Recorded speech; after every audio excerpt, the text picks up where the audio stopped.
si Steve Thomas and forcing him to take a medium-range shot.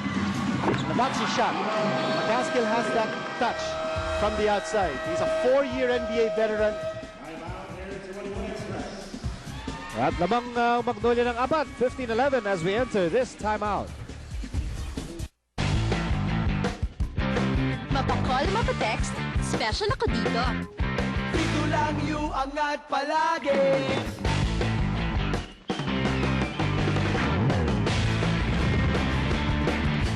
At sa kada load ko, may rewards pa. Nakaka-earn ako ng points for free texts at may discounts pa. Angat na angat talaga ako sa iba. Pito na mi, kung saan huling-huling ang saya.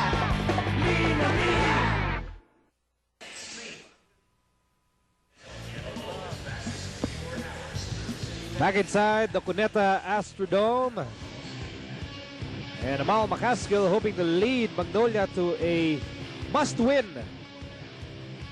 do-or-die game for the Beverage Master. Stephen Thomas, on the other hand, gustong tulungan itong Air21 na makapasok sa kanilang kauna-unahang finals appearance in the PBA.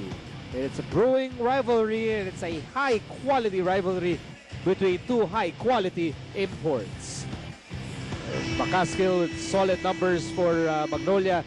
And Thomas may not look spectacular, but he has done a masterful job being a focal point of the Air21 offense and defense. Well, Steve Thomas, his shot selection impeccable. He led the CBA last season in field goal percentage.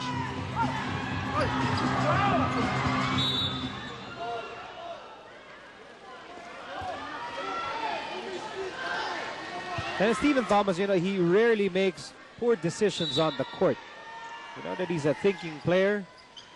And from what we hear from the Air21 camp, he seems to be a swell guy.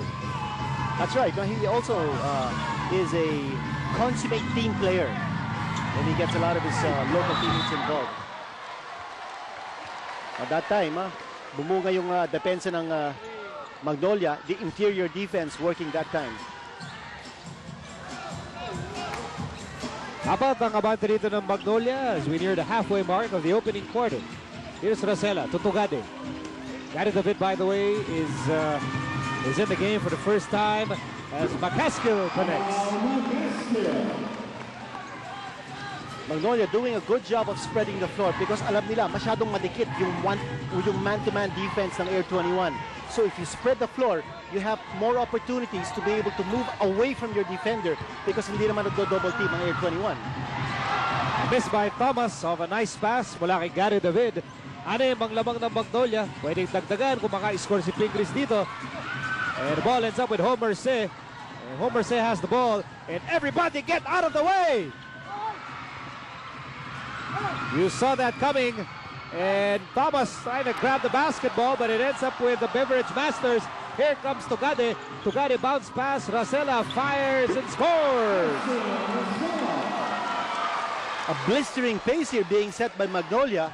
Pero gumagana ka din ang depensa. They've managed to hold Air21 down to just 11 points with 5 minutes to go sa ating first quarter.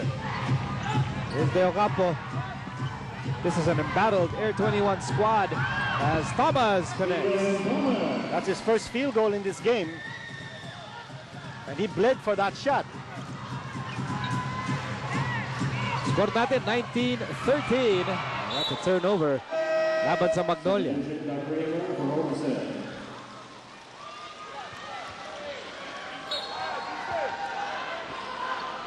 Doug Kramer checking in the game para sa Air21. Homer Se will take a breather.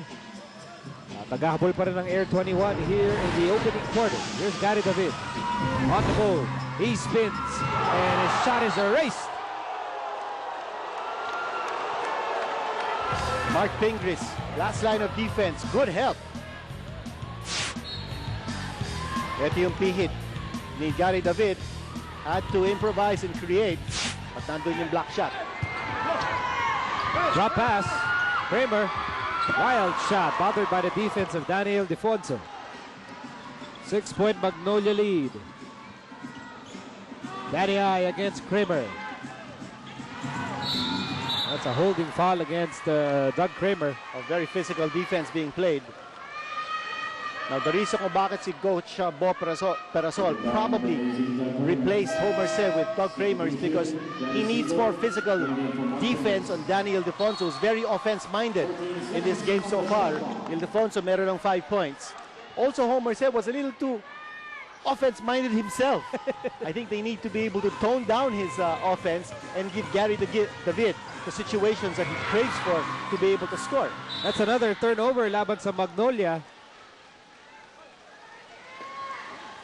For the foul, number 17, Olsen Marcella. That is his first personal. Pang-anim na yan, a turnover against Magnolia.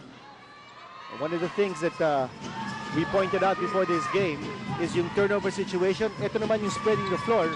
At ang Beverage Masters, meron na silang 5 assists, Express only 2. So that's an X mark for the Air21 Express.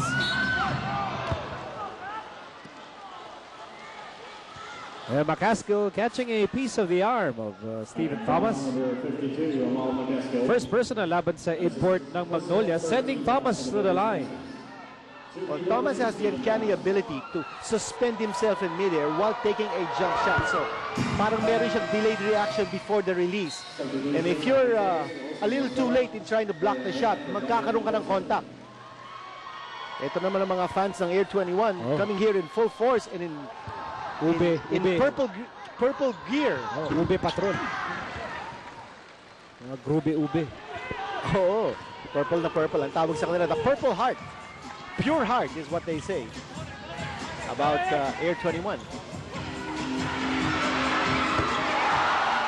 That's a PM3 for the Alaminos assassin. Well, it's in that area na talaga nagkulang ang Magnolia sa game number 5. In fact, Magnolia had only 3 3-point conversions in that game as against 8 for Air21. Express down by 8. 9 to shoot. Thomas has the ball against Dorian Peña. That's a loose ball foul against Magnolia. Now here's a breather for McCaskill because kanina si McCaskill at tumatawa kay Stephen Thomas. Now it's Peña. That will allow McCaskill to roam a little bit more in the interior. Si McCaskill ang tinawagan ng foul is second personal. As Arboleda on courts.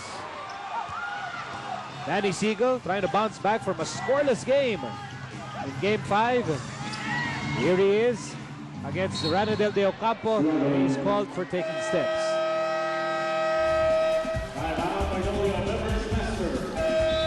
Timeout muna ang Magnolia with under 3 minutes to go. Lamang ang Beverage Masters 22-14. Makasama ka lang. Hello, pa? Mundo kay aking aakyatin. Dagat ay tawag Kita ba? Miss na rin kita. Mundo'y Kumusta na yung mga bata? Lagi ka nila hinahanap. pagkutos na mahal kita. Buhay na buhay ang pagkasama sa mas pinatinding tono tawag 15-15. 15 minutos, 15 pesos lang. Pwede ring TM to Globe. Power to the people.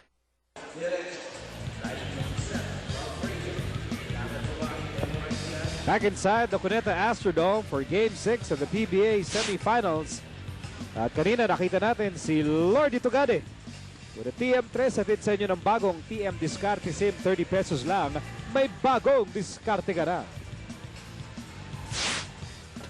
Ayan po.